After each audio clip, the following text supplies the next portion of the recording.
একটা জিনিস দেখাই আপনাদের। এইটা মূলত একটা আপেল গাছ।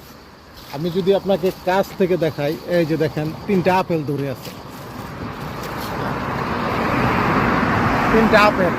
ইতালির রাস্তার পাশে আপেল গাছ বা বিভিন্ন ধরনের ফলের গাছ পাওয়া যায়, কিন্তু টাকার গাছ পাওয়া যায় না। আমাদের বাংলাদেশে অনেকে থাকে, তারা আসলে মনে করে মানুষ ইউরোপে আসলেই বুঝি টাকা। ইতালি সরকার কিন্তু রাস্তার সাইডে কোনো টাকার গাছ লাগায় রাখে নাই। আপনার আপেল গাছ পাবেন, অন্যান্য ফলের গাছ পাবেন, কিন্তু টাকার গাছ পাবেন না। মানুষে যে ধারণাটা করে যে ইউরোপের মাটিতে পাড়া দিলেই 4-5 লাখ টাকা ইনকাম, এটা ভুল ধারণা।